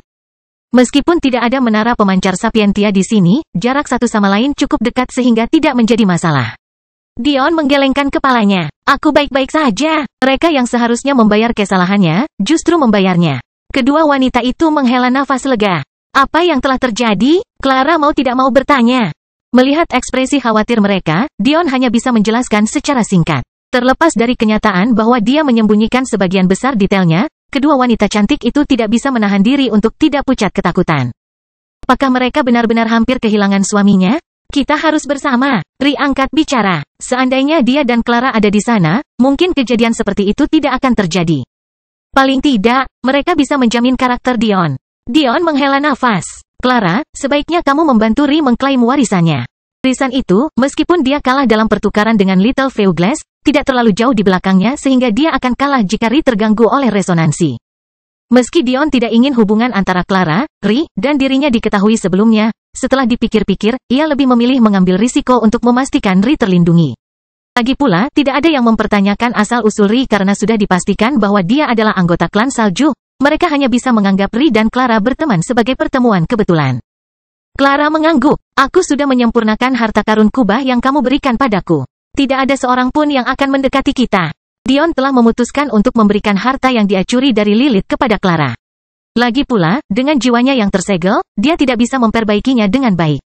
Pada saat yang sama, hal ini dapat memberi mereka lapisan perlindungan tambahan. Itu sangat cocok dengan gaya bertarung Clara. Oh, juga, aku menemukan patung tuanmu beberapa hari yang lalu, Clara tiba-tiba berkata, tetapi jarak pada kalung itu terlalu pendek bagiku untuk menghubungimu. Sudah ada beberapa orang yang memperebutkannya saat itu, jadi kamu harus bergegas. Dion mengangguk. Dia tidak terlalu khawatir, lagi pula gurunya sudah ada di sini selama ribuan tahun. Jelas sekali dia tidak akan memilih seseorang dengan mudah. Kemungkinan besar orang-orang hanya berebut dia karena dia relatif baru dibandingkan dengan patung-patung lain di sini. Yang lebih menarik perhatiannya adalah mengapa lantai suci memiliki individu yang begitu kuat. Apapun yang terjadi, tinjunya terasa gatal. Kemarahannya masih belum mereda jadi dia sangat penasaran untuk mencari tahu orang bodoh mana yang berani mencoba dan mengambil warisan tuannya darinya. Kelahiran kembali Dewa Abadi tanpa nama bab 987 sedih. Bahkan dalam kabut ini, tidak sulit bagi Dion untuk mendapatkan petunjuk arah dari Clara. Mengingat mereka sekarang cukup dekat, Dion dapat merasakan posisi umumnya. Yang perlu dilakukan Clara hanyalah menjelaskan ke arah mana patung kupu-kupu berhubungan dengan dirinya, dan Dion akan mengerti. Tidak lama kemudian Dion mendengar suara pertempuran, hanya beberapa jam. Gigolo, dengan patuh pergilah dan izinkan ayahmu mengambil warisan ini. Sebuah suara menggelegar terdengar, menggetarkan udara itu sendiri. Fatso, kenapa wanita cantik seperti itu memilihmu untuk mewarisi warisannya? Dia pasti akan memilih pria ramah tamah sepertiku. Di dekat lapangan terbuka di sekitar patung Bunda Putih ke-25, Amori Cleane tertawa terbahak-bahak dengan tubuh besar setinggi 3 meter. Menyaksikan Chulen dan seorang jenius terkenal lainnya berkelahi. Fatso yang dimaksud adalah kaisar lain, yang berasal dari keluarga Glutens. Jika ini sebuah keluhan, itu adalah satu hal. Tapi, kenyataannya ini adalah nama sah rasnya. Asal-usul keluarganya berasal dari klan 7 dosa kuno kegelapan, yang sejauh ini mereka tahu, hanya kaum gluten yang selamat. Untuk alasan yang jelas, ini berarti lemaknya bukan hanya untuk pamer, tapi memberikan kekuatan yang tak terkendali. Tapi, itu tidak menghentikan para jenius lain untuk mengolok-oloknya. Konon, klan ini dikenal suka menempatkan makanan di atas segalanya. Ada banyak cerita bahkan tentang para jenius paling berbakat yang melakukan petualangan selama 1 dekade untuk mencari hidangan yang sempurna. Karena prioritas mereka, peringkat mereka tidak terlalu tinggi dan hanya berada di peringkat ke-23 pada peringkat kuadran. Meski begitu, mereka tidak boleh diremehkan. Jenius ini adalah salah satu dari 3 anggota generasi muda mereka yang terkenal, bernama Chan Zui Gluten. Haha, mulutmu akan menimbulkan ketakutan suatu hari nanti, Chulen. Saat ibu kulit putih ke-25 yang terhormat masih hidup, dia bisa membunuhmu hanya dengan lambaian jari, apalagi suaminya. Dan kamu berani mengambil keuntungan darinya dengan kata-katamu? Apakah kamu tidak bosan hidup? Seorang wanita berbadan tegap berbicara dengan nada menghina. Jangan mengucapkan kata-kata ke mulutku, pria wanita. Saya hanya memuji ibu kulit putih ke-25. Meskipun responnya acuh tak acuh, Chulen mengutuk dalam hati. Jika ibu putih ke-25 benar-benar bengkok, katanya, itu pasti akan menjadi masalah. Siapa yang tidak tahu betapa tragisnya dia dan suaminya? Iblis Kilin adalah satu-satunya manusia yang selamat setelah diambil alih oleh Raja Naga. Bagaimana mungkin dia tidak menjadi sosok legendaris? Meskipun mereka berdua meninggal ketika mereka masih terlalu muda. Hal itu tidak menghentikan orang lain untuk menghormati mereka sebagai orang jenius pada masanya. Dapat dikatakan bahwa satu-satunya alasan pencapaian Guru Dion lebih rendah dibandingkan dengan Demon Sage adalah karena campur tangan entitas.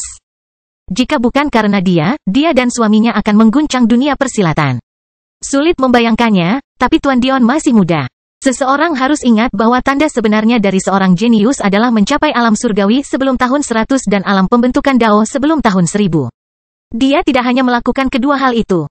Dia juga memiliki pencapaian luar biasa dalam pengembangan jiwa bahkan sebagai binatang buas.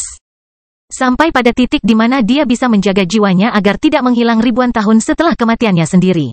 Tuan Dion baru saja memasuki alam formasi Dao dan baru berusia sekitar 500 tahun ketika dia meninggal. Faktanya, dia baru saja mengambil alih posisi ibu kulit putih ke-24 saat itu. Itu benar-benar tragedi dunia persilatan.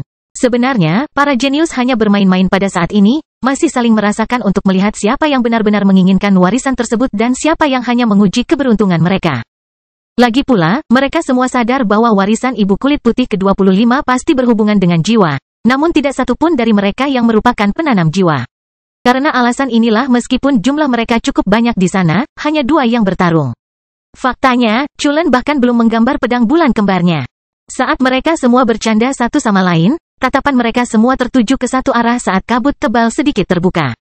Biasanya, mereka akan mengabaikan hal seperti itu, tapi siapapun yang mampu memasuki kedalaman ini bukanlah seseorang yang bisa mereka anggap enteng. Ketika Dion memasuki pandangan mereka, mereka yang melihat konfrontasinya dengan anak membeku, ekspresi serius mewarnai wajah mereka. Pada titik ini, Chan Zui dan wanita berbentuk pria itu menjadi penasaran. Mereka semua praktis tumbuh bersama. Meskipun diolok-olok, mereka adalah teman baik dan tidak ada permusuhan sejati di antara mereka. Atau, lebih tepatnya, mereka yang benar-benar bermusuhan tidak ada di sini. Jadi, ketika mereka melihat orang-orang jenius yang mereka kenal menganggap serius karakter tak dikenal ini, bagaimana mungkin mereka tidak tertarik? Dion mengabaikan tatapan mereka. Meskipun dia masih sangat marah, dia tidak akan sebodoh itu untuk memulai pertarungan dengan selusin jenius terkenal dengan jiwa dan kemauannya tersegel. Itu berarti bunuh diri. Sebaliknya, dia berjalan menuju patung itu, matanya sedikit memerah. Beruntung para jenius itu tidak melangkah terlalu dekat ke patung itu karena takut diserang dari semua sisi, atau mereka bisa melihat mata Dion dan menebak-nebak. Hai, si gendut tiba-tiba berteriak. Saya tidak peduli siapa Anda, ada proses di sini. Dion mengabaikan kata-katanya, malah membungkuk dalam-dalam pada patung itu. Murid ini tidak berbakti, kata Dion dalam hati. Pada saat itu, untuk pertama kalinya dalam sejarah, patung Bunda Putih ke-25 bergetar sedikit saat kecantikan dunia lain muncul. Ibu kulit putih ke-25 benar-benar sesuai dengan namanya. Dia mengenakan gaun putih panjang yang menyatu dengan rambut putihnya yang tergerai. Matanya yang putih seperti permata lembut dan mengundang, sambil memberikan kesan seorang ahli. Dan wajahnya lembut dan halus, berseri-seri dengan aura kepolosan yang tidak memiliki aura dewasa yang dirasakan Dion saat pertama kali dia bertemu tuannya. Jelas sekali, ini adalah versi dirinya yang jauh lebih muda. Meskipun versi dirinya lebih muda, bagaimana mungkin ibu kulit putih ke-25 tidak mengenali muridnya sendiri? Sama seperti roh, dia sangat menyadari apa yang dialami tubuh utamanya, atau dalam hal ini, jiwa utamanya. Namun, dia hanya bisa menghela nafas. Dia sangat ingin dunia tahu bahwa ini adalah muridnya, tapi dia juga sangat cerdas. Fakta bahwa Dion mengenakan topeng saat ini hanya berarti satu hal, dia ingin menyembunyikan identitasnya. Meski begitu, ini tidak akan menghentikannya untuk berkomunikasi dengan Dion secara diam-diam. Mengapa kamu terlihat sangat sedih? Apakah penampilan tuanmu jelek sekali? Canda ibu kulit putih ke-25. Dion hanya bisa tertawa kecil. Dia menyukai versi tuannya ini, dia masih mempertahankan sebagian besar masa mudanya. Sangat disayangkan dia tidak bisa berkomunikasi dengan punggungnya tanpa berbicara dengan keras. Tentu saja tidak. Jika senior belum menikah, saya pasti akan mengambil senior sebagai istri saya. Para jenius di sekitarnya tidak dapat mempercayai telinga mereka. Cullen baru saja jatuh ke dalam depresi karena dia bahkan sedikit menyinggung hal seperti itu. Tapi pria bertopeng misterius ini tidak memiliki keraguan sama sekali.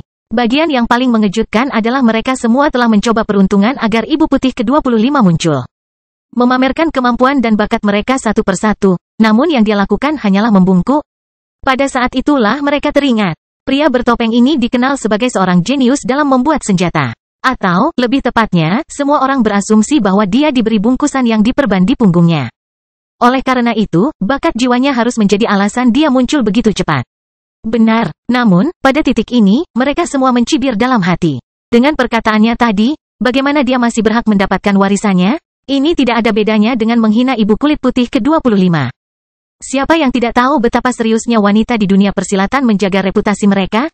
Selain mereka yang mengikuti jalur kultivasi yang menggoda, tidak ada wanita yang berani lepas dari kata-katanya, atau dengan kata-kata yang diterimanya. Tidak ada kekurangan pria pencemburu yang menunggu di sayap untuk menghina wanita yang menolak mereka. Memang benar, mereka adalah orang-orang rendahan yang menjijikkan, tapi mereka masih ada. Kelahiran kembali Dewa Abadi tanpa nama bab 988 wawasan. Namun sesaat kemudian, mereka semua tercengang sekali lagi, karena ibu putih ke-25 mulai tertawa. Sekalipun mereka ratusan kali lebih pintar, mereka tidak akan pernah mengira bahwa Dion adalah muridnya. Pertama, murid manapun yang diambil oleh ibu kulit putih ke-25 pasti sudah membuat heboh dunia saat ini mengingat sudah ribuan tahun sejak dia meninggal. Entah itu, atau mereka akan binasa bersama dengan sekte rusa surgawi. Kedua, mereka belum pernah mendengar tentang binatang penjaga sekte rusa surgawi yang mengambil murid. Peristiwa seperti itu akan menggemparkan dunia dan layak untuk sebuah upacara besar yang akan mengundang banyak tokoh berpengaruh. Terakhir, siapa yang bercanda dengan kegembiraan seperti ini? Sebagian besar hubungan besar guru-murid dilakukan dengan rasa hormat dan protokol yang ketat. Tidak banyak yang benar-benar menjadi sebagaimana mestinya. Tidak banyak yang menjadi seperti hubungan ibu ke anak yang dimiliki Dion dan ibu kulit putih ke-25. Meskipun Dion dan ibu kulit putih ke-25 belum menghabiskan waktu lama bersama. Setiap kali mereka dipertemukan adalah suatu peristiwa yang tidak akan dilupakan oleh salah satu dari mereka dalam hidup mereka. Belum lagi fakta bahwa ibu kulit putih ke-25 diam-diam mengikuti Dion selama bertahun-tahun, bersembunyi bersama segel, menunggu waktu yang tepat untuk menampakkan dirinya. Mereka lebih dekat daripada apa yang bisa diberikan oleh waktu yang sederhana. Setelah percakapan singkat mereka, ibu kulit putih ke-25 mulai berbicara lagi. Saya tahu Anda datang untuk mendapatkan ajaran inti dari sekte rusa langit kita. Bagaimana jika saya memilikinya? Saya pasti sudah memberikannya kepada Anda sejak lama, dia berbicara dengan sedih. Dia ingin membantu muridnya, tapi dia tidak bisa. Itu membuatnya merasa dia tidak pantas memiliki Dion yang berbakat di bawah sayapnya. Yang sebenarnya adalah bahwa master sekte kami menghancurkan ajaran inti dan menghapus kebenarannya dari ingatan kami sebelum sekte tersebut jatuh. Dia kemudian salinan-salinan terakhirnya, bersama dengan dunia warisan miliknya ke kuadran rendemen jiwa. Ajaran inti terakhir kami disembunyikan di sana. Menurut tahunnya, dan menghitung orbit alam semesta, planet dan galaksi. Ibu putih ke-25 berbicara dengan cepat, menggunakan cara perhitungan kuno untuk memberi Dion posisi yang tepat dari dunia warisan. Anda tidak perlu terlalu terburu-buru. Orbit benda sebesar itu sangat lambat, jadi setidaknya 10.000 tahun ke depan, posisi yang saya berikan kepada Anda tidak akan terlalu jauh dari posisi saya. Sudah kubilang kamu, tapi kamu harus menghitung ulang posisi planet ini ketika waktunya tiba, atau kamu harus mencari di seluruh tata surya. Jangan pernah berpikir untuk pergi sekarang. Penampilan polos Tuan Dion menghilang, digantikan oleh ekspresi sangat serius yang lebih sesuai dengan kedewasaan tubuh utamanya. Dunia warisan dirancang untuk menyulitkan bahkan bagi para ahli formasi Dao. Pergi sekarang hanya akan membuatmu terbunuh. Selain itu, kunci untuk membuka dunia warisan disembunyikan oleh sekutu lama kita, puncak rending jiwa. Dion ingin menjelaskan perubahan situasi di Solren Quadrant, tetapi jika dia berbicara dengan keras, itu akan mengungkapkan terlalu banyak rahasia kepada mereka yang berdiri di sekitarnya. Dia hanya bisa mengangguk ketika tuannya mengalirkan lebih banyak informasi ke dalam pikirannya. Jiwa utamaku sepertinya menyegel alasan sebenarnya mengapa sekte kita dihancurkan, dan untuk alasan yang bagus. Rahasianya bukanlah sesuatu yang harus kamu simpan sampai kamu menjadi kuat. Fakta bahwa seorang transenden turun secara pribadi, bahkan harus membayar harga yang mahal. Berdasarkan metriknya, seharusnya sudah cukup menjadi petunjuk. Kau harus memahami bahwa entitas yang dirantai di dalam bumi kita bukanlah makhluk transenden yang normal. Bahkan di alam eksistensi itu, dia termasuk di antara 3 makhluk paling kuat. Jika rencananya berhasil, dia tidak akan tertandingi sama sekali. Saya minta maaf karena Tuan tidak dapat membantu Anda secara pribadi. Tetapi satu-satunya cara untuk menang melawan entitas adalah dengan membuat beberapa orang di pesawat ini menjadi cukup kuat untuk menghancurkan tubuhnya. Jika kita tidak dapat mencapai ini, saya khawatir bahwa tidak ada harapan lagi. Dion mengerutkan kening dalam-dalam. Bahkan mantan ahli Dao seperti Penatua Daiyu bahkan tidak bisa memasuki radius 1 juta mil dari tubuh entitas itu. Dion sendiri, secara pribadi telah menginjakan 1 kaki ke dunia batin di pusat bumi dan mulai gemetar ketakutan hanya dengan melihat tangannya. Ini adalah seorang pria dengan tubuh yang mampu memenuhi seluruh pusat sebuah planet yang lingkarnya jutaan mil dan masih tampak masif. Selain itu, jika cerita Ibu Putih ke-25 benar, entitas tersebut bahkan membiarkan dirinya ditangkap. Sekarang, Dion seharusnya menjadi cukup kuat untuk menghancurkan tubuh seorang transenden yang berada di peringkat 3 besar bahkan di pesawat mereka. Sambil tidak melampaui dirinya sendiri, lelucon yang mengerikan. Ketika Dion memikirkan tentang bagaimana entitas ini sebenarnya adalah murid kedua dari lelaki tua itu, dia merasakan sakit kepala yang lebih besar. Jika pria itu tidak bisa menanganinya, apa yang harus dilakukan Dion? Ibu kulit putih ke-25 menghela nafas. Satu-satunya alasan kita memiliki peluang adalah karena entitas tersebut sangat tertekan. Hukum alam semesta tidak akan membiarkan makhluk transenden merajalela di alam ini. Namun, itu tidak mengubah fakta bahwa kekuatan tubuhnya tak terduga. Guru tidak mengatakan ini untuk menakut-nakuti Anda, saya hanya ingin Anda bersiap dengan baik. Satu-satunya kesempatan yang Anda miliki adalah energi keyakinan. Dion berkedip. Energi iman, cara terbaik untuk melampaui batas kultivasimu, mendapatkan kekuatan tempur untuk menguasai langit adalah dengan bekerja dengan kekuatan iman. Seorang wakil klan Dewa Kaisar yang, katakanlah, seorang ahli suci kelas 3, bisa bertarung setara dengan kultivator longgar tingkat suci kelas 2. Peningkatan itu tidak bisa diremehkan. Sayangnya, klan Dewa Kaisar saja tidak cukup. Dengan asumsi bahwa kamu menjadi transenden setengah langkah sebelum mencoba menghancurkan tubuhnya, untuk mencapai tingkat kekuatan transenden yang begitu kuat. Aku bahkan tidak bisa membayangkan kekuatan klan yang diperlukan. Dion menarik napas dalam-dalam. Siapapun yang mendengar ini akan merasa putus asa, tetapi ketika dia terpojok, dia hanya punya satu tujuan, menemukan cara untuk sukses. Bahkan jika dia perlu menaklukkan setiap alam semesta yang tersisa agar berhasil, dia akan melakukannya. Melihat semangat juang menyala di mata Dion, mata ilusi Ibu Putih ke-25 terancam berkaca-kaca. Jika dia berada dalam tubuh aslinya, itu pasti sudah mengalir di wajahnya sekarang. Kabar baiknya adalah waktu yang dibutuhkan untuk mengintegrasikan energi gamma di seluruh alam semesta sangatlah besar. Kita harus ingat bahwa bakat yang diberikan pada penciptaan alam semesta tidak hanya untuk suatu titik waktu tertentu. Energi yang sama harus mendukung alam semesta selama triliunan tahun keberadaannya, dari hari pertama hingga saat ini. Ini yang terakhir. Gagasan untuk menyerap semua energi itu sungguh membingungkan. Dion akan memastikan untuk menggunakan setiap waktu itu untuk keuntungannya. Hanya beberapa ribu tahun telah berlalu sejak dia memulai integrasi ini. Dion akan memastikan bajingan itu membayar atas rasa puas dirinya. Guru Dion kemudian menjelaskan lebih banyak hal. Semuanya, mulai dari poin dalam kultivasi, hingga peringatan tentang organisasi misterius yang telah dibantu oleh entitas tersebut untuk turun. Berjam-jam berlalu ketika para jenius tidak berani melakukan apapun. Karena resonansi jelas belum dimulai, belum ada manfaatnya menyerang Dion, jadi mereka hanya menunggu.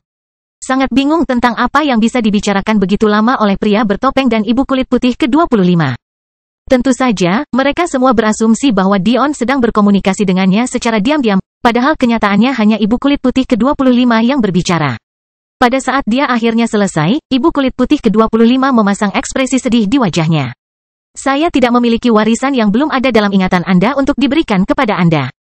Ketika jiwa Anda terbuka, Anda dapat menggunakan segel untuk membuka sisa ingatan saya dan Anda dapat memperoleh banyak wawasan dan teknik yang berguna. Kelahiran kembali Dewa Abadi tanpa nama bab 989 bunuh. Bagaimana alkimia araimu? Dion tersenyum. Saya harus sebanding dengan ahli komet tahap ke-6. Ini adalah pertama kalinya Dion berbicara dalam beberapa jam. Ketika para jenius mendengar kata-katanya, mereka tersedak sebelum mulai membersihkan telinga mereka untuk memastikan mereka mendengarkan dengan benar. Berusia di bawah 1000 tahun? Ahli komet tahap 6? Tidak peduli profesi sekunder apa yang dia maksud. Itu terlalu konyol. Jika mereka tahu bahwa dia sedang membicarakan tentang sejarah secara keseluruhan, mereka akan lebih terkejut lagi. Ini jelas tidak sama dengan keberhasilan dalam teori formasi atau teori spesifikasi.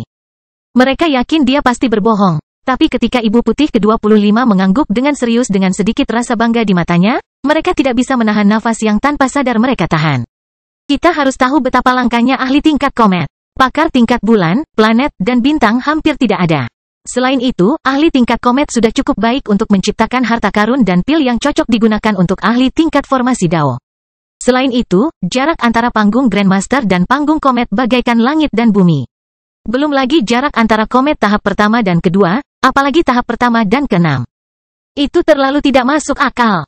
Bahkan jika tetua klan mereka ada di sini, mereka tidak punya pilihan selain menyebut Dion sebagai rekan, bukan junior. Apa yang sebenarnya terjadi? Harus dikatakan, bahkan pakar terhebat dari profesi sekunder di sini adalah pakar tingkat bulan yang terbaik. Tidak ada ahli tingkat planet atau bintang. Agar Dion menjadi ahli level komet yang masih muda. Masa depannya sangat tinggi. Kultivasimu masih kurang, tapi aku mengerti itu karena kamu telah menyegelnya. Kamu akan memahami kejutan bahkan aku, kamu berada di jalur yang sangat baik, murid kecilku. Apakah kamu tahu berapa lama? Dion bertanya dengan samar, tidak ingin mereka mengerti. Dengan bantuan menara, saya bisa melihat berapa lama waktu yang Anda perlukan untuk membuka segelnya ya. Kamu masih membutuhkan sekitar 15 tahun lagi. Sepertinya kesulitannya bertambah dengan masuknya energi aneh itu, benarkah energi purba? Dion mengangguk. Dia tidak tahu bagaimana inti energi melakukannya begitu cepat. Tetapi inti energi tersebut telah menyedot energi primordial seluruh alam semesta untuk digunakannya. Benar-benar membingungkan. Entitas tersebut membutuhkan jutaan tahun untuk mengintegrasikan energi alam semesta mereka, namun inti energi dapat melakukannya dalam hitungan detik. Tentu saja, ada beberapa perbedaan utama. Pertama, hanya membutuhkan energi primordial, yang masih jauh dari jumlah total seluruh energi. Kedua, ia tidak menerima energinya, ia hanya menyerapnya, yang sekali lagi, berbeda dari apa yang dilakukan entitas tersebut. Tuan Dion tersenyum, seolah dia sedang mengucapkan selamat tinggal. Dia telah memberikan semua yang Dion butuhkan, sudah waktunya mereka berpisah sekali lagi. Saat itu, Dion merasakan beban di dadanya, sebelum dia mulai gelisah. Dia ingin menemukan cara untuk memberitahu tuannya agar memasuki mata pikirannya dan beristirahat di sana. Meskipun dia tidak memiliki cukup energi untuk mendukung jiwa mereka berdua, jika tuannya tertidur lelap, hal itu tidak akan mempengaruhi dirinya sama sekali. Kemudian dia bisa menggunakan teknik yang dia terima untuk membangun tubuh baru untuknya sebagai permintaan maaf atas jiwa gadis itu yang hancur karena dia. Namun, menjelaskannya dengan lantang jelas sulit. Memberitahu orang lain bahwa dia memiliki kemampuan ini akan terlalu merepotkan. Saat Dion sedang memutar otak untuk menemukan cara mengatakan apa yang perlu dia katakan dengan cara yang hanya dimengerti oleh tuannya, dia memikirkan sesuatu. Itu akan berbahaya, dan kemungkinan besar akan menyebabkan dia diserang dari semua sisi, tapi itu pasti sepadan. Senior, kita bisa memulai resonansi sekarang. Bu kulit putih ke-25 tercengang ketika dia tanpa sadar melihat sekeliling pada semua orang jenius yang ada di sini. Jika jiwa dan keinginan Dion terbuka, dia tidak akan begitu khawatir, tapi ini adalah kenyataan yang tidak bisa dia ubah. Selain itu, karena jiwa Dion tersegel, dia tidak dapat beresonansi dengannya. Jadi apa yang dia pikirkan? Mata ibu kulit putih ke-25 melebar karena sadar. Dia pasti ingin aku memasuki mata pikirannya. Tapi kenapa? Mendengar kata-kata ini, para jenius tanpa sadar meraih senjata mereka. Biasanya, mereka tidak akan berani menyinggung Dion dengan enteng. Namun, ada alasan lain untuk menyerang seseorang yang beresonansi. Jika seseorang mengalahkan seseorang selama resonansinya, ada kemungkinan untuk memperebutkan warisan tersebut sebelum dapat kembali ke patung. Inilah sebabnya mereka semua tetap tinggal di sini meskipun tidak memiliki bakat jiwa yang diperlukan untuk mendapatkan warisan secara sukarela. Selain itu, mereka merasa Dion terlalu sombong. Dia bisa saja mengatakan peringkat profesi keduanya secara diam-diam. Dia juga bisa mengatakan bahwa dia ingin memulai resonansi secara diam-diam juga. Namun, dia telah mengatakan kedua hal ini dengan lantang. Mereka, sebagai orang jenius, melihat ini sebagai tamparan di wajah. Cullen dan Amory menggelengkan kepala, mundur untuk menonton pertunjukan. Pikiran mereka jernih. Mereka pasti tidak akan berpartisipasi, tidak setelah melihat bentrokan Dion dengan anak. Mereka perlu melihat mana yang nyata dan mana yang tidak. Saat para jenius bersiap untuk menyerang, namun distorsi kabut di dekatnya terjadi, menyebabkan semua mata mereka mengikuti. Ketika mereka melihat sekelompok individu berekor, mereka hanya mengangguk dan mengalihkan perhatian mereka kembali. Saat Dion berbalik, seluruh tubuhnya membeku sebelum niat membunuh yang mendalam mengguncang dunia di sekitar mereka. "Kamu bisa mulai senior," kata Dion tanpa kembali ke tuannya. Tatapan Aki Void bertemu dengan tatapan Dion, menyebabkan dia tercengang. Terutama momentum niat membunuhnya, dia tiba-tiba merasa perlu untuk berbalik dan lari. Namun, dia dengan cepat mendapatkan kembali ketenangannya. Dia memiliki anggota klan Kitsune yang paling kuat bersamanya. Jika dia menangkap Dion, atau bahkan membunuhnya, mencapai Ri akan jauh lebih mudah.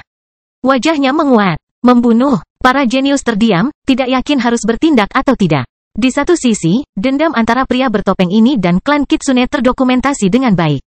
Tidak hanya dikabarkan bahwa klan Void mencoba menindas Alexandria Snow karena dia memiliki benih keyakinan mereka, pria bertopeng itu juga secara terbuka telah mempermalukan wajah klan Kitsune. Meskipun alasan terakhir itu mungkin tampak remeh, hanya ada sedikit klan besar yang lebih dipedulikan selain wajah mereka.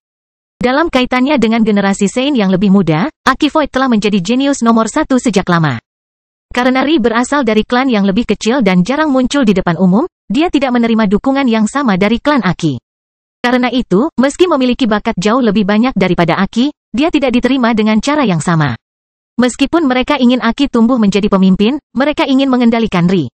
Dion, tidak ada gunanya jika aku memasuki mata pikiranmu sekarang. Pertama, jika aku melakukan ini, kamu harus berurusan dengan para jenius lainnya selain berurusan dengan klan Kitsune. Berdiam di mata pikiranmu, yang perlu dilakukan hanyalah menyedot kekuatan jiwamu sendiri. Meskipun sekarang hal itu tidak menjadi masalah karena jiwamu tersegel, itu pasti akan semakin memperlambat pembangunan dunia batinmu. Tentu saja Dion mengetahui hal ini, namun dia tidak bisa membiarkan orang lain mengetahui bahwa dia cacat dan lemah. Jika dia melawan Kitsune seperti sekarang, akan menjadi sangat jelas, dengan sangat cepat bahwa dia tidak sekuat yang ditentukan oleh kehadirannya. Jika itu terjadi, maka akan menimbulkan banyak masalah di kemudian hari. Tapi, jika dia melawan mereka sementara semua orang mengira dia beresonansi, maka ada penjelasan atas lemahnya kekuatannya. Semua orang akan mengabaikan desakannya untuk beresonansi pada saat yang tidak tepat karena dia hanya bersikap sombong, padahal sebenarnya, dia tidak beresonansi sama sekali. Dion mematahkan lehernya. Jangan khawatir tentang hal itu, senior. Jika aku tidak memberikan rintangan pada orang-orang bodoh ini akan terlalu mudah. Wanita berbadan tegap itu mulai tertawa. Aku biasanya hanya menerima laki-laki cantik terbaik ke dalam haremku. Tapi untuk kata-kata yang baru saja kamu ucapkan, aku tidak keberatan membungkukkan pria bertopeng. Pada saat pertukaran ini terjadi, Kitsune sudah melonjak maju. Ada 3 dari mereka, Aki Void dari klan Void, pemuda berkepala panas berekor 8 perak, dan kecantikan berekor 8 emas yang marah ketika Dion mengabaikannya demi Ri. Mereka hanya satu-satunya Kitsune dari generasi ini yang cukup berbakat untuk memasuki lembah sejauh ini, namun tetap tidak dapat dianggap remeh. Tuan Dion hanya bisa berkedip-kedip sebelum memasuki mata pikiran Dion. Karena dia berkata begitu, dia pasti punya rencana. Pada saat itu, guru Dion mulai memancarkan cahaya. Melakukan yang terbaik untuk meniru keadaan resonansi yang sebenarnya sehingga orang-orang di sekitarnya tidak akan mengerti bahwa dia benar-benar telah memasuki mata pikiran Dion. Dengan rasa penasaran, kemarahan Dion menggemparkan langit, kembali cerita yang diceritakan Ri berulang kali saat dia melihat ketiga Kitsune terbang ke arahnya. Masako, si cantik berekor emas, menggenggam udara, menyebabkan kilatan cahaya keemasan menghilang dan meninggalkan apa yang tampak seperti cabang pohon ek berukuran 11 inci di tangan. Mata Dion bertambah. Pengguna sihir. Kelahiran kembali Dewa Abadi tanpa nama bab 990 berani. Masako berasal dari klan Kitsune Surga, yang nenek moyangnya setingkat dengan Kukan dalam hidupnya. Kemampuan mereka sangat mirip dengan konstitusi aliran energi Clara, salah satu dari 10 konstitusi tingkat dewa. Namun, jelas sekali skalanya jauh lebih kecil.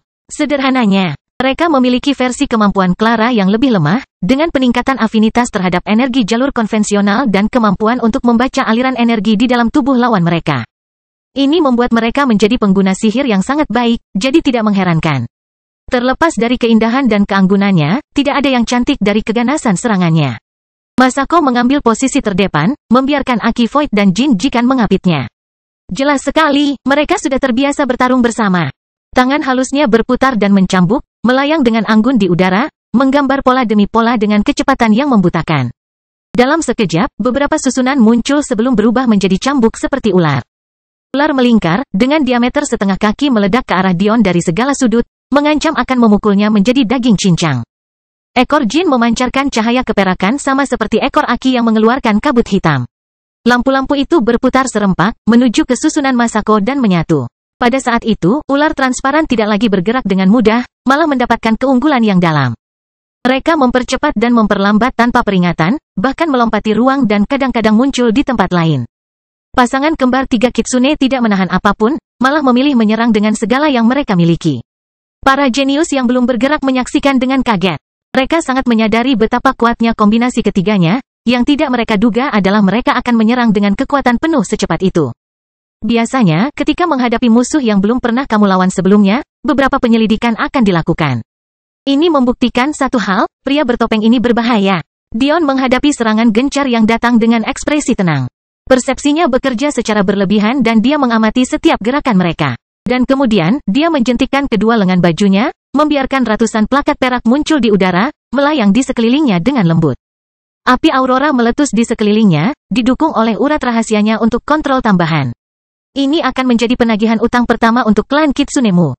Mata Dion menajam. Para jenius berkedip, itu adalah pelat susunan. Jari Dion menjentikkan ringan, menyebabkan salah satu dari ratusan plakat perak yang mengambang pecah. Pada saat itu, susunan cemerlang muncul dari sana, melepaskan serangan yang dahsyat. Ledakan, seekor ular tembus pandang hancur menjadi ketiadaan. Serangan itu sangat tepat dan tepat waktu sehingga Masako hampir menghentikan serangannya ke depan. Bagaimana mungkin seseorang bisa mengatur waktu dengan begitu sempurna? Itu tidak mungkin. Namun, hal itu terus terjadi. Dion menjadi seperti seorang konduktor, dewa, berdiri di wilayah kekuasaannya. Jentikan jari yang sederhana melancarkan serangan dahsyat, menghancurkan ular demi ular. Pada saat Masako berada dalam jangkauannya, hampir selusin ular tembus pandang miliknya telah berkurang menjadi hanya 3, menyebabkan dia gemetar karena marah. Sihir bekerja secara berbeda dibandingkan dengan alkimia Arai. Setiap ciptaan terhubung dengan energinya sendiri, dan dikendalikan seperti itu. Itulah mengapa Dion menciptakan benda mati, sementara dia mampu menciptakan ular mirip kehidupan untuk diserang. Tentu saja, Dion mampu meniru makhluk hidup dengan mengubah bentuk susunannya, tapi levelnya tidak sama dengan pengguna sihir. Mereka selalu kekurangan kejujuran dan kealamian tertentu. Ini juga mengapa amplifier yang digunakan oleh pengguna sihir, seperti cabang pohon ek di tangan Masako, harus memiliki karakteristik esensi kehidupan. Masako sudah memucat saat dia berada beberapa meter dari Dion. Mati. Bila energi muncul dari tepi amplifiernya, dilapisi dengan energi perak dan hitam dari Aki dan Jin. 3 ular yang tersisa menggigit kaki, kepala, dan punggung Dion, menjepitnya dari semua sisi. Tangan Dion terulur ke samping, menyebabkan sebuah plakat perak terbang ke arahnya dengan kecepatan yang membutakan sebelum pecah di telapak tangannya. Susunan cemerlang lainnya muncul tepat saat pedang Masako hampir membelah Dion menjadi 2. Tapi, sebelum itu bisa terjadi, Dion menghilang. Susunan teleportasi. Para jenius tercengang. Bisakah Arai benar-benar digunakan dalam pertempuran seperti ini? Mereka belum pernah melihat orang berkelahi seperti ini. Jika ini mungkin, siapa yang berani mengatakan bahwa penanam jiwa itu lemah? Dion muncul di belakang Masako, punggung menghadap dia. Bahkan saat melatih matanya pada Aki dan Jin yang masih menyerang, jari-jarinya menjentikkan lagi. 4 susunan cemerlang muncul, berputar dengan ganas sebelum bersinar keluar. Dalam sekejap, 3 ular yang tersisa tertembak, menyebabkan Masako batuk darah tepat saat tombak keempat terbang ke arah punggungnya. Mata Aki terbakar amarah, tapi amarah ini tidak seberapa dibandingkan dengan apa yang dirasakan Dion. Pengecut, bersembunyi di balik barisan, bertarunglah seperti laki-laki. Jin meraung. Para jenius di samping memandang Jin dengan aneh. Bukankah dia adalah pria yang membiarkan kecantikan halus menjadi yang terdepan? Pria yang menyerang 3 lawan 1? Pria yang menyerang seorang jenius saat dia beresonansi? Apakah dia benar-benar mengeluh tentang kematian yang terjadi saat ini? Ledakan. Jeritan halus Masako terdengar saat dia terlempar. Lengannya ditekuk pada sudut yang canggung saat dia berguling di tanah seperti boneka kain, sebelum jatuh pingsan. Meskipun kemampuan memanipulasi energinya adalah yang terbaik, dan menjadi binatang buas, tubuhnya masih terlalu rapuh. Harus dikatakan bahwa ini bukanlah susunan normal. Sementara susunan senjata neraka biasa membutuhkan waktu kurang dari sepersekian detik untuk menggambar Dion, Clara dengan cermat menggambar versi khusus ini selama berjam-jam, bahkan berhari-hari. Masing-masing memiliki kekuatan satu serangan kekuatan penuh dari Sein tahap 10, dan meskipun ini tidak bisa dikatakan terlalu kuat, jika digunakan secerdas Dion, mereka mematikan. Ditambah lagi, Masako sendiri masih menjadi Santa tingkat 9. Dia tidak begitu kuat sehingga dia bisa mengabaikan serangan dari seorang ahli yang berada satu lapisan di bawahnya.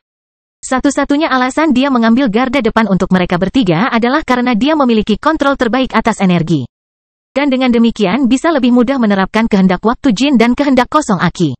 Ini tidak masuk akal, si gendut, Chan Zui, bergumam pada dirinya sendiri. Dia memiliki kontrol yang kuat bahkan saat beresonansi, dia pasti memiliki teknik pikiran terbelah. Para jenius bergidik, jika ini benar, apa gunanya menyerangnya? Biasanya, penanam jiwa memiliki pikiran yang kuat, dan yang terbaik mampu melakukan banyak tugas sekaligus tanpa kehilangan satu langkah pun. Hanya saja orang jenius yang bisa melakukan hal itu sangatlah jarang. Harus dikatakan bahwa alasan menyerang selama resonansi adalah yang paling optimal. Biasanya karena prosesnya hampir seperti melihat kedua arah berbeda sekaligus. Tapi, jika si jenius ini bisa melakukan hal itu, maka tidak ada keuntungan bagi mereka. Jari Dion menjentikkan lagi. Kamu berani, Aki meraung. Tapi, sudah terlambat. Tombak penuh kekuatan meluncur ke tubuh Masako yang tak sadarkan diri, menghantam tenggorokan halusnya. Mereka yang menonton tercengang. Apakah membunuh karakter level ratu seharusnya semudah itu? Para raja di antara kerumunan itu menggigil. Akankah mereka mati dengan mudah melawannya juga? Apa yang tidak mereka ketahui adalah kehadiran Dion telah membekukan Masako sepenuhnya. Dia tidak bisa membiarkan tingkat kehadirannya bocor, atau hal itu akan mengungkapkan terlalu banyak petunjuk tentang identitasnya. Masako tidak pingsan sama sekali, dia juga tidak membeku karena ularnya mati. Tidak, dia mati karena dia mencoba menyerang Tuhan yang benar. Harus dikatakan bahwa Masako juga memiliki harta karun pelindung. Faktanya, tongkatnya membuatnya menjadi dua. Namun, harta karun pelindung ada batasnya. Seorang jenius seperti Masako hanya akan memiliki harta yang mampu melindungi dari raja yang lebih rendah. Ini sudah cukup untuk mengabaikan kehadiran seluruh anggota generasi muda. Hanya orang jenius seperti Aki yang merupakan mercusuar suatu generasi yang akan diberi harta pelindung yang mampu melindungi dari kaisar. Dion hanya mengakali mereka. Dia telah memfokuskan kehadirannya pada area kecil, membuatnya tampak jauh lebih kuat dari aslinya. Tapi, inilah efek yang dia inginkan. Cerita bersambung. Jangan lupa share, like, komen dan subscribe. Agar tidak ketinggalan cerita selanjutnya.